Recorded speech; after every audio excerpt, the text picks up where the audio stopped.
This is a story all about how a guy named Pete overcame anorexia, and then he ate like shit and got testicular cancer.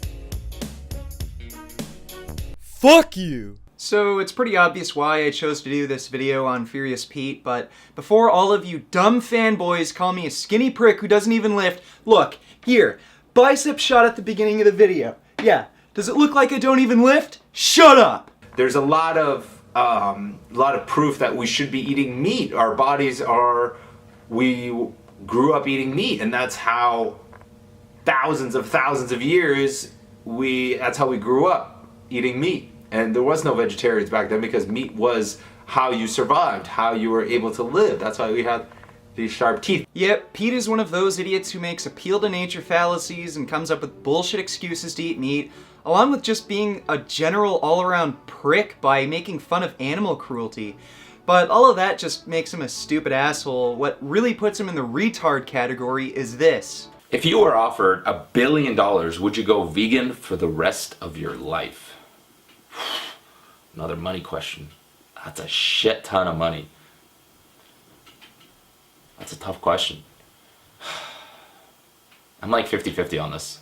Really, Pete? You'd have a hard time becoming vegan for $1 billion?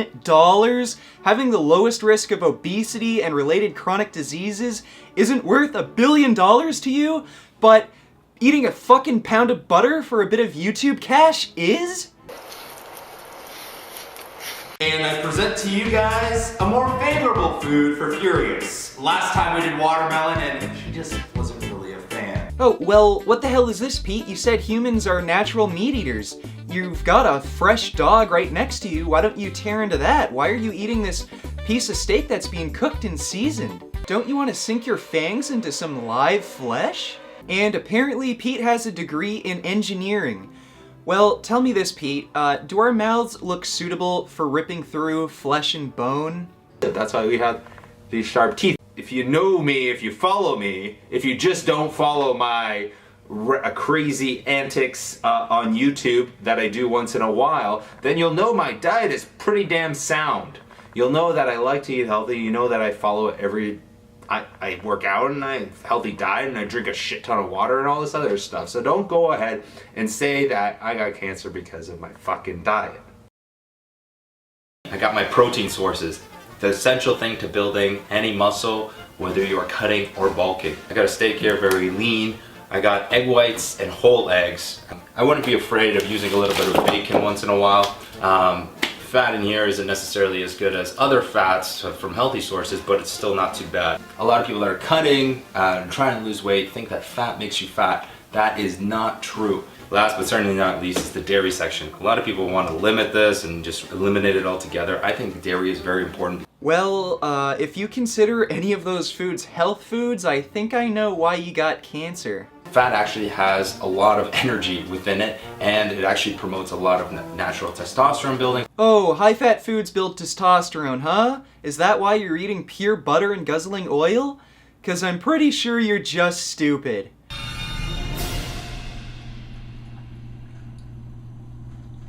The tiny increase in testosterone levels that eating these high-fat foods can sometimes cause has absolutely no benefit on building muscle mass, and on the large population scale, we see absolutely no correlation between increased saturated fat and cholesterol intake and available androgen levels. So great job, Pete! You're just increasing your risk of heart disease, diabetes, and cancer. Well, I guess the cancer already happened, didn't it? I enjoy certain things, and in my opinion, eating lean meats, eating complex carbs, some fats, eggs, all that other stuff isn't bad for you. And there's a lot of proof out there that says that it is good for you. Meanwhile, there's always going to be proof out there that says it's bad for you. And it's always going to be a big clusterfuck of fucks. Controversial messages back and forth of this being good, that being good, this being good, that being good. There's so many controversial messages. There's too much out there on the internet. There's too much science. There's too much science. Furious Pete. Oh, so conflicting research is the reason why you still eat meat, huh?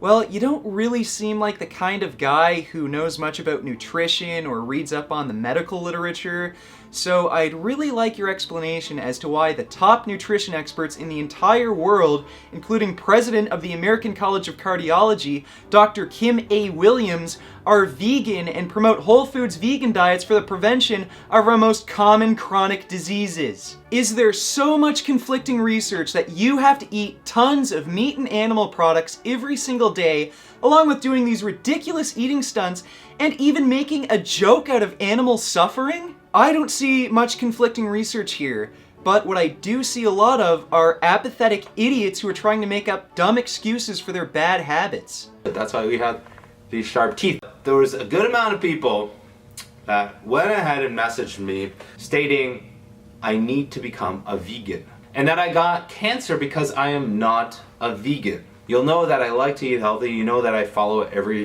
I work out and I have a healthy diet and I drink a shit ton of water and all this other stuff. So don't go ahead and say that I got cancer because of my fucking diet. That's just retarded and you simply are uneducated. And how could I end this video without first talking about Pete's testicular cancer? Pete has the opinion that a vegan diet has little to no protective effect against cancer risk, but Pete's opinion doesn't really count for shit. Vegans have the lowest IGF-1 levels of any diet group, which lowers our cancer risk. Vegans eat the lowest amount of sulfur-containing amino acids, including methionine, which again lowers our cancer risk.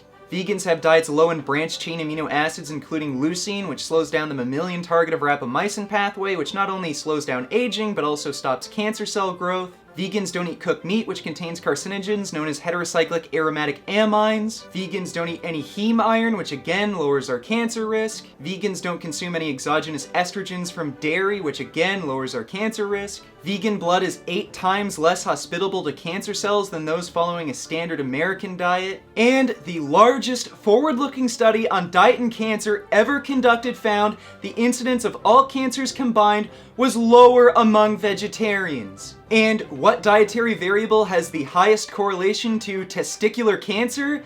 Dairy, particularly high-fat cheese! So Pete, do you think maybe, just maybe, there's a teeny tiny chance that your shitty fucking diet caused your cancer? Maybe if somebody offers you $1 billion to go vegan, you should just take that money rather than being a fucking idiot.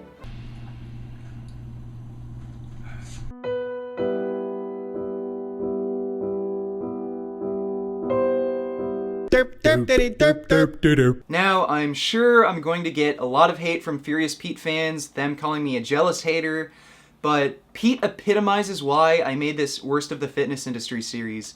Not only does his diet promote chronic disease, which very likely caused his testicular cancer, but worst of all, he supports animal cruelty. These videos I make aren't about hating on anyone, they're about exposing these morons so that you guys don't follow in their footsteps and don't end up getting sick, ending up dead, and most importantly, it's about ending animal suffering. So if any of you are interested in becoming as healthy as you possibly can be, if you don't want to get some horrible disease like Pete, and if you don't want to be a pathetic idiot who needlessly supports suffering, then go make some vegan gains.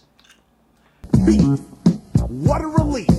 When will this poisonous product cease? This is another public service announcement. You can believe it or you can doubt it. Let us begin now with the cow. The way it gets to your plate and how.